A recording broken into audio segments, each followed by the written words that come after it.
Bonjour à tous et bienvenue sur Chess.me. Je vais analyser la partie 65 que j'ai jouée contre Stockfish 7 en entraînement au processus de réflexion. Une partie intéressante et riche en enseignements en fait. Bon, tout d'abord, je pense avoir bien joué.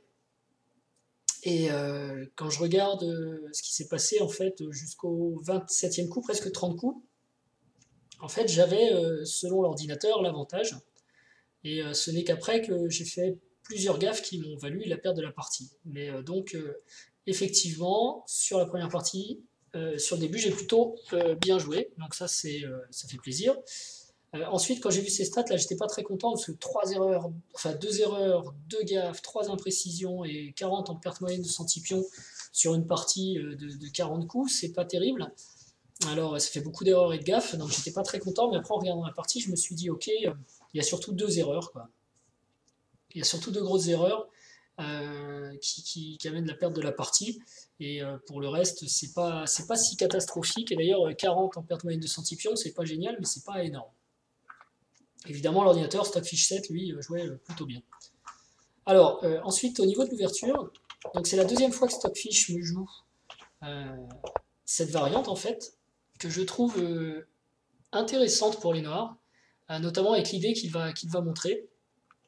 Et donc c'est intéressant de savoir quoi faire.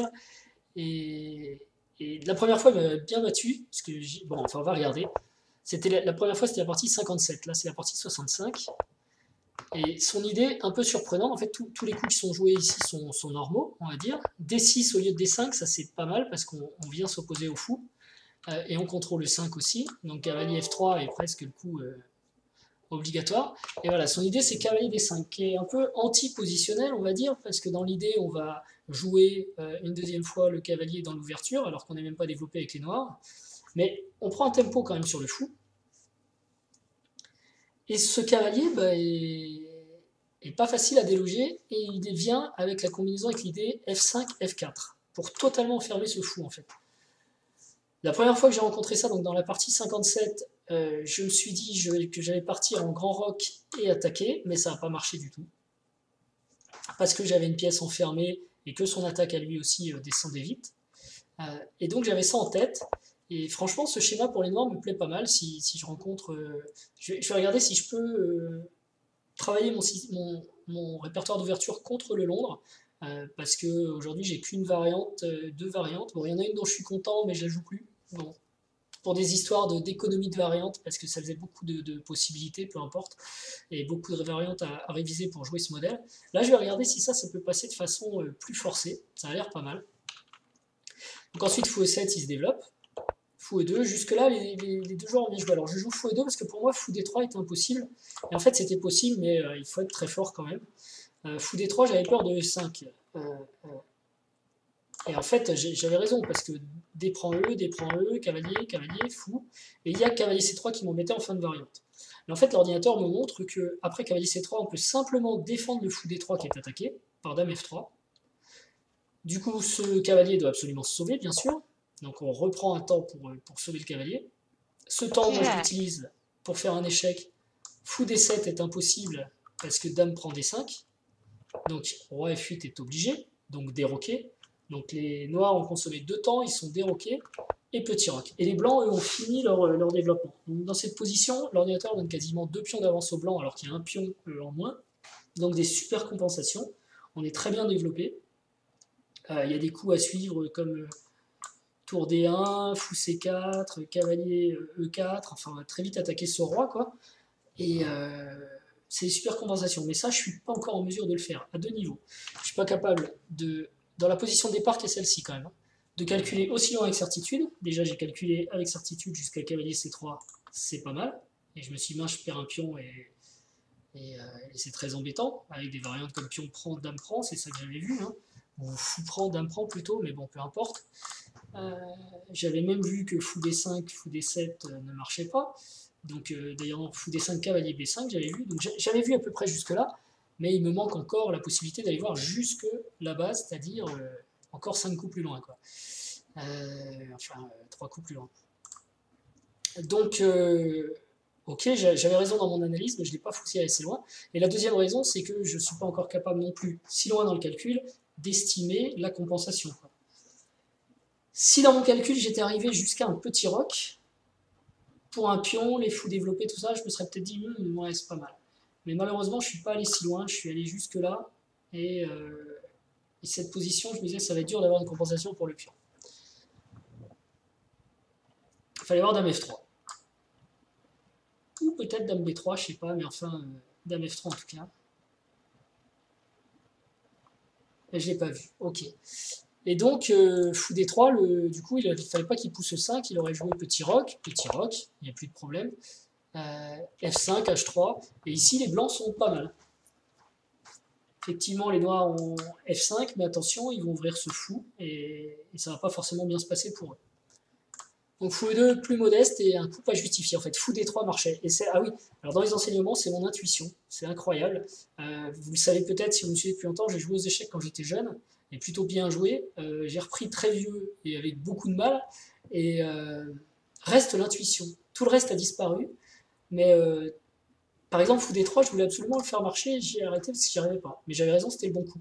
Et on va voir dans cette partie que par 2 fois, j'ai eu l'intuition de faire une erreur, et j'avais raison.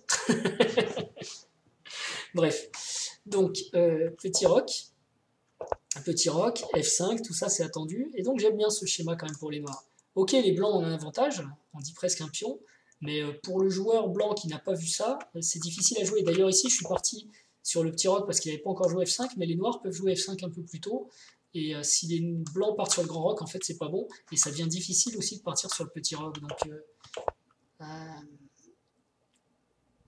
un modèle, je vous dis, intéressant pour les noirs, à voir, je vais travailler un peu ça. H3 est presque forcé, c'est le premier coup de l'ordi, parce que sinon le fou va être perdu. A6, donc un coup un peu obscur qui vise peut-être à jouer B5. A4, peut-être un réflexe ici, je ne l'ai pas joué, parce que j'ai commencé à développer mon plan d'idée de cavalier, de replacer mon cavalier en C3 afin de partir sur un modèle C4. Donc je change complètement ma structure et quand même je perds du temps, et l'ordinateur n'aime pas ça. Il me dit, tu aurais dû jouer A4, fou D7 et cavalier C4. C'est la structure qu'on a en place, on va jouer la structure, on va pas commencer à la modifier. Avec une pression ici, donc du coup peut-être fou E8, tour E1, on se développe et tout va bien, quoi. Même s'il y a du B5 qui peut venir, bon, je serais pas forcément mécontent de prendre et faire cavalier E3 par exemple. Parce que si cavalier prend, pion prend, et d'un seul coup j'ai plus de problème avec ce fou. Donc bon, ça reste à voir, hein, est-ce que ça tient pas, mais j'ai aussi des idées possibles avec A5 et cavalier B6. Peut-être pas exactement là non plus, mais voilà. Donc c'était ça que l'ordinateur voulait que je fasse. Au lieu de ça, je suis parti sur C4, changement de structure, et vous voyez, il dit que c'est une imprécision. Ok, c'est vrai, mais c'est pas catastrophique parce que j'amenuise mon avantage, mais je garde un petit avantage. Cavalier B6, tour C1, on active la pièce qui me manquait dans la partie précédente. A5, un coup douteux en effet, parce que ça me laisse le temps de m'organiser donc avec B3. Donc l'ordinateur aurait dû jouer à la place d'A5, il aurait dû jouer fou B6, cavalier B1, E5, et on voit que tout de suite, il y a une meilleure coordination des pièces au centre. C'est beaucoup mieux pour les noirs que dans la partie avec A5, où ça me laisse effectivement le temps finalement de réaliser le petit plan que j'avais, cavalier C3. Donc je me replace et je reprends l'avantage, ce qui m'a laissé le temps. Et il joue F4 parce que quand même, il veut pas que j'en prenne trop. Sinon, si je jouais pas F4, j'avais D5 au prochain qui devenait quand même embêtant. Donc F4 plutôt bien joué, fou H2 plutôt forcé. Et E5, je joue D5, c'est le bon coup aussi. Et là, il joue cavalier D4 qui perd un pion, mais en fait, il n'a pas trop le choix. Moi, j'avais peur de cavalier B4, et je pensais à 3, enfin, j'avais peur. J'avais calculé ça et je me disais, bon, ça va, parce que j'ai cavalier E4 derrière. Mais en fait, sur cavalier B4, il y a une très bonne suite. Et là, quand je dis cette partie riche en enseignement, c'est aussi un enseignement. C'est je ne pense pas aux leviers quand il y a des leviers. Et il faut les regarder systématiquement. Et ici, c'est un levier intéressant, notamment à cause de cette diagonale. Si on joue maintenant C5, donc pion prend, échoue en quelque sorte sur cavalier prend E5, et les pièces blanches sont magnifiques au centre, le centre noir explose, enfin c'est bien pour les blancs. Donc sur C5, il faut peut-être plutôt reculer, cavalier C8, mais du coup on voit qu'il y a quelque chose qui se passe mal pour les noirs quand on en arrive là. Et fou C4, parce que ça c'est pas une vraie menace, on a toujours cavalier E5 derrière. Fou C4 qui menacera aussi du coup si pion prend maintenant de pousser en D6 avec échec et de gagner une pièce. Donc une position très très prometteuse pour les blancs là. Et ça je l'ai raté. Mais en même temps, bon, c'est pour ça que l'ordinateur n'a pas joué cavalier B4, parce que lui il l'avait vu, et donc il joue cavalier D4. Il préfère même donner un pion en disant j'ai des compensations pour le pion. Ce qui est vrai, il active son fou.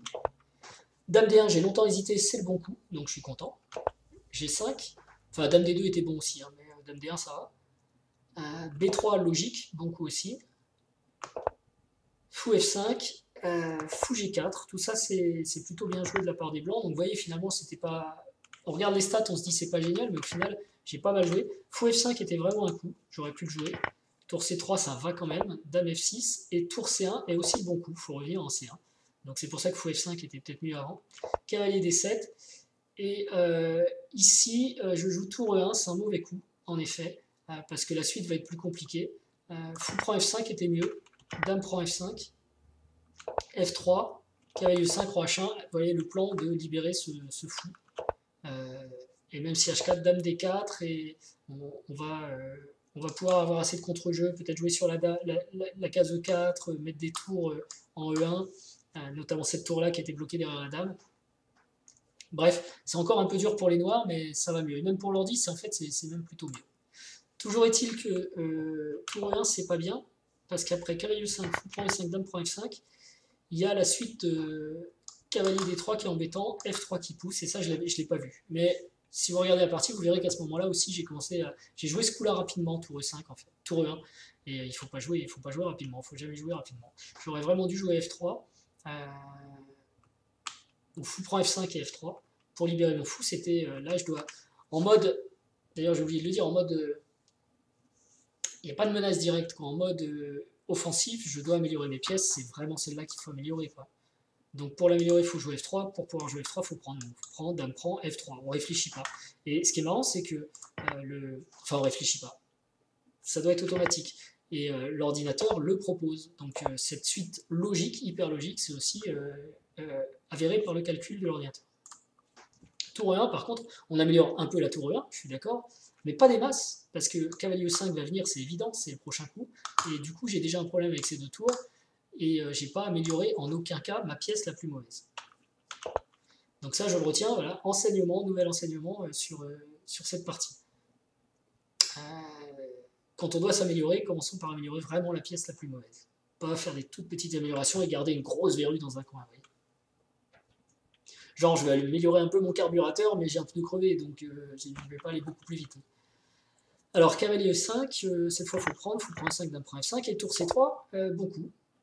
Tour Fe8, petite imprécision de l'ordi, c'est clair, n'importe quel humain aurait joué tour AE8, mais c'était pour me donner un peu de jeu quand même, il lui aussi fait des petites erreurs de temps en temps. Et là, j'en fais une grosse, et c'est marrant, je le dis, j'ai l'intuition que c'est une gaffe. Eh ben, le joue pas. Si tu as l'intuition que tu n'arrives pas à savoir pourquoi, parfois, il faut suivre son intuition. Tout à l'heure, j'avais l'intuition que fou D3 était jouable. J'ai pas trouvé pourquoi, mais j'aurais dû insister. Et là, j'ai l'impression que G4 est une faute, mais je le joue quand même. Il va falloir que je commence à faire confiance à mon intuition, en fait. Vous êtes nombreux à noter que je manque de confiance souvent. C'est aussi parce que si je fais preuve de trop de confiance sur des vidéos avec plein de gens qui commentent, je vais juste me faire insulter, ce sera mérité. Donc j'insiste bien quand j'ai des doutes. Mais là, pour le coup, mon intuition est bonne. Et 3 fois, mon intuition était bonne dans la partie. Donc ça commence à faire longtemps que je rejoue aux échecs, que je commande des parties tous les jours avec vous. Et, donc, et en plus, je les analyse, donc je regarde ce qui se passe après. Je peux commencer à faire un petit peu confiance à mon intuition. Beaucoup moins à mon calcul, parce que il s'est amélioré aussi, si vous regardez les parties d'il y a 2 ans. Mais il y a encore beaucoup à faire. Si j'arrive pas à démontrer par le calcul que quelque chose est bon, il ne faut peut-être pas trop que je suive mon intuition quand même. Par contre, si j'arrive pas à démontrer que c'est mauvais, mais que mon intuition me dit non, c'est mauvais, il faut peut-être quand même que j'écoute mon intuition. Quand c'est un signal d'alarme contre une gaffe. Donc G4, pas bon. Ce que j'aurais dû faire, c'est toujours le même plan. Améliorer ma mauvaise pièce. Roi H1, cavalier G6, F3, c'est la suite donnée par l'ordinateur. Hein. Tour E5, il va doubler les tours. Fou G1, ok, ça va être dur de jouer contre ces tours. Il va falloir que je prenne en E5. Mais au moins, j'ai sorti mon fou qui va pouvoir commencer à venir l'embêter un petit peu partout. Parce que les cases noires sont plutôt bien pour lui en plus. S'il sort de là, il a un bel échiquier devant lui, quoi. Bon, il faudra peut-être qu'il se donne contre ce cavalier, mais voilà, quoi. Et au lieu de ça, G4, la gaffe. Pourquoi la gaffe? Alors, parce que j'ai trop de problèmes avec la case F3. Là, c'est quand même ce pion défendait la case F3. Maintenant, c'est plus le cas. Donc dame F6, j'aurais pu encore défendre par roi G2, mais j'avais peur de cavalier prend G4. Et je me disais que ma tour, j'allais avoir du mal à la défendre. J'avais raison du reste. Donc j'ai joué tour C1. Mais en fait, l'ordi préfère roi G2. Donc on s'enlève aussi des cavaliers F3 échec, etc. Et en fait, s'il fait quand même cavalier prend G4, et ben on donne la qualité. Tour prend, et dame prend G4. Du coup, la qualité saute ici. Mais on peut faire fou prend F4 ou dame prend échec. Mais au fou prend F4, ça marche, hein, puisqu'il y a le plouage, et on va prendre ce pion après. Donc, l'ordi donne dame F6, je crois. Et vous voyez l'évaluation nulle, parce que j'ai aussi ce pion qui peut sauter. Donc dame F6, c'est d'ailleurs pour défendre les deux. Si je joue H6, je vais prendre en D6 et je vais avoir quand même un pion qui va être fort plus tard. Donc c'était une position à jouer. Mais ça, là, j'ai eu du mal par contre. Si vous voulez, j'ai vu cavalier G4, dame prend G4 et dame C3, mais j'ai du mal à me dire que j'ai suffisamment de compensation. Déjà, encore, j'aurais dû pousser en me disant fou F4, mon fou ressort, il a D6, c'est encore une double attaque, je vais prendre 2 pions. J'ai réglé mon problème de fou, pourquoi pas, quoi. Mais là, c'est... Voilà, l'enseignement, j'ai dit, il y a plusieurs enseignements. J'ai l'intuition, j'ai l'ouverture, et j'ai poussé le calcul un peu plus loin, quoi. Pour moi, c'est les 3 enseignements. Parce que mon calcul, jusqu'alors, j'avais tendance à ne pas le pousser trop loin, parce que je me disais, de toute façon, il est mauvais. Mais il s'avère qu'il n'est pas si mauvais que ça, il commence vraiment à progresser. Donc maintenant, je peux avoir la confiance d'aller voir un peu plus loin ce qui se passe, et élaborer peut-être des choses un peu plus musclées. Évidemment, je me tromperais, mais... Enfin, il y a qu'en se trompant et qu'on apprend, quoi. Donc, si j'essaye pas d'aller plus loin, je vais jamais progresser non plus. Donc, il va falloir que je fasse confiance à ce calcul. Bref, tour C1, pas très bon du coup. Dame H6, évidemment. Autre problème lié à G4, il y a ce pion qui est faible. Tour C3 pour défendre, c'est le bon coup et c'était pas facile à trouver parce que regardez un peu ce qui vient de se passer quand même. Dame F6, tour C1, dame H6, il faut revenir en C3. C'est pas forcément un coup facile, mais c'est le meilleur coup. C'est le meilleur coup. Bon, en même temps, on voit que roi G2, F3, roi G3, dame H4 mat, donc il n'y a pas trop de choix. Tour E7. Donc il va doubler les tours, ça fait peur. Maintenant roi G2, tour F8. Il aurait pu jouer tour E8 aussi d'ailleurs. F3, bon coup. Il faut absolument arrêter ce pion. Dame H4. Et ici en fait je joue tour E4 en me disant que c'est une gaffe. Donc bis repetita. Pour la 3e fois de la partie, mon intuition me dit ne faites pas ça. Seulement j'arrive pas à le réfuter par le calcul. Donc je le joue. Mais ça, je vous ai dit, c'est un apprentissage pour moi. Maintenant, si je sens que c'est une gaffe, même si j'arrive pas à la réfuter, je ne la joue pas parce que j'ai sûrement raison dans mon intuition. Il n'y a que 6, je crois que c'est un bon coup, que peut-être je peux le jouer quand même, parce qu'il va peut-être s'avérer que c'est un bon coup, mais ça, ce sera suivre l'intuition. Mais pas le suivre sur les gaffes. Enfin, écoutez mon intuition quand j'ai des signaux d'alerte inconscients qui me disent non, non, faut pas. Ok, pourquoi? Alors j'aurais dû jouer tour E2, je ne vous raconte pas ensuite, c'est un peu compliqué. Hein. Il faut être un ordinateur, il va doubler les tours, ça d'accord. Ici, c'est pas du dame E1, c'est du dame F1. Donc ça, c'est quand même compliqué d'aller jouer ça et comprendre. Avec la suite H5. G prend H5, seul coup. On pourrait avoir envie de jouer fou G1, fou F2, mais malheureusement, il y a dame G3 au milieu qui pose problème. Et d'ailleurs, au passage, fou G1, dame G3 échec, on peut se dire je mets en H1 et ça va, mais il y a cavalier G4. Avec une catastrophe, si on reprend le cavalier, on ouvre la colonne H, il va y avoir tour H7. Et si on n'ouvre pas, il y a dame G3, enfin pas tout de suite, mais on a perdu un pion déjà. Il y a cette tour qui est menacée, il faut faire quelque chose. Donc une position vraiment très très difficile. Donc G prend H5 seul coup, dame prend H5. Et là il faut encore trouver roi H1 pour se reculer, cavalier G6, et là il dit bon, léger avantage au noir, moi je veux bien, mais c'est hyper précis. Donc difficile aussi de proposer un coup ici, de penser tour E2 avec la suite qui va bien pour les blancs. Du coup je me trompe, tour E4. Bon, après ça arrive aussi à tout le monde, hein, mais disons que je me trompe, pas avec l'intuition de jouer un bon coup, mais avec l'intuition de jouer une erreur. Et si vous regardez la partie en live, pour les 2 gaffes, c'est flagrant. H5 quand même, très bon coup. Et là je dirais que ça devient trop dur pour moi, il y a trop de pression. Bon déjà... la partie est presque perdue. Après tour E4, on voit que c'est du -3. Hein. Il faut jouer ici dame F1. Avec pion prend. Touc, touc, touc. puis on prend.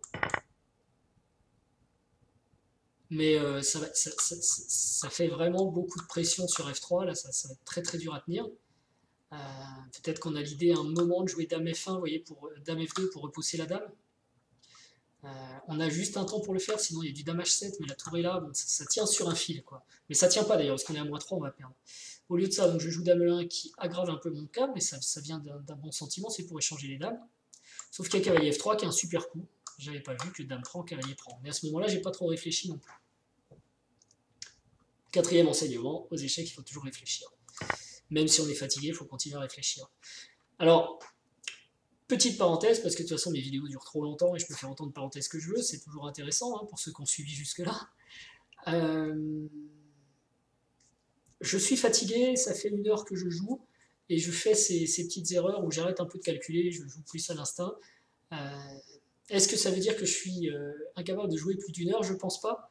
Ces parties contre l'ordinateur sont plutôt fatigantes parce que l'ordinateur répond en 2 secondes.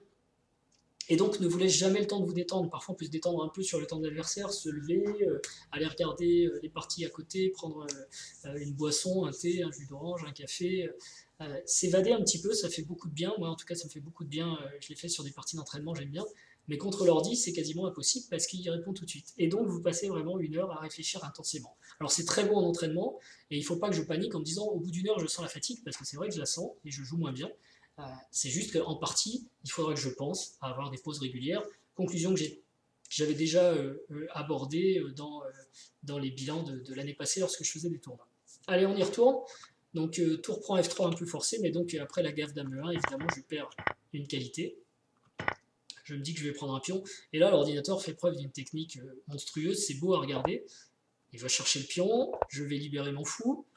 Et là, il me dit non, non, il faut d'abord défendre ce pion. Donc du coup, je le défends comme ça, parce que si je mets tour F2, je ne libère pas mon fou. Mais il fait échec. Et du coup, c'est vrai que j'avais roi F1 ici. J'ai pas joué roi F1, c'était peut-être le bon coup. Mais après tour E8, fou B6 et je pense tour E2, le mat est pour bientôt, donc difficile aussi de rentrer là-dedans. Tour F2, et là il joue F3 échec, repoussant mon roi. Tour A1, fou H2. Et il vient me mettre en zigzag. J'ai plus grand chose à faire. Tous les coups sont perdants, j'en parle dans la partie, je choisis celui-ci. Tour prend H2, bien joué, et il va faire dame, je peux abandonner ce que j'ai fait. Donc je dirais une partie, ok, j'ai perdu contre l'ordi, Stockfish 7 sur 8, hein, il est plutôt fort. Je ne sais pas d'ailleurs si c'est très réaliste ce 2002, s'il vaut un peu plus, un peu moins. En tout cas c'est un ordre d'idée. Moi je trouve qu'il joue un peu mieux. Même si, ouais si, parce que cavalier D4 c'était pas une erreur, il y a des coups bizarres comme tour F8 au lieu de tour A8, mais c'est imprécision dans une position déjà qui est bien, puis des idées de plan, cavalier D5, F5, il invente ça tout seul, il sort pas une bibliothèque d'ouverture, donc c'est plutôt pas mal. Et donc pour moi, comme je vous l'ai dit, 3 enseignements, d'abord je joue pas trop comme une tarte non plus, ça fait plaisir face à un bon joueur, ensuite suivre l'intuition quand je crois qu'un coup marche, il faut vraiment que je pousse plus loin le calcul, pousser plus loin le calcul, pousser plus loin le calcul. Quand j'ai l'intuition que c'est une gaffe, arrêtez. Inutile.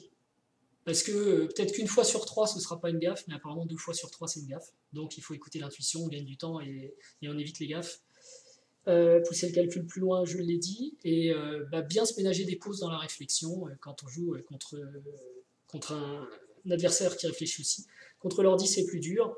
Et ça, je le sais, au bout d'1 heure, je relâche la tension, je suis prêt à perdre la partie, parce que c'est dur aussi de tenir en défense longtemps et de pas craquer. Et puis, c'est qu'un entraînement contre l'ordi, quoi, donc c'est pas non plus un enjeu fou. Au bout d'1 heure, on a envie de passer à autre chose. Voilà, en tout cas, j'espère que ça vous aura plu. Moi, ça m'apprend beaucoup de choses. J'ai aussi parlé de l'ouverture. Je vais regarder, je sais pas si j'aurai le temps aujourd'hui, mais je vais regarder un petit peu cette variante contre le système de Londres avec les noirs pour bien la jouer avec les blancs, mais aussi bien la jouer avec les noirs, parce qu'elle m'intéresse. Et je vous dis à très bientôt. Ciao.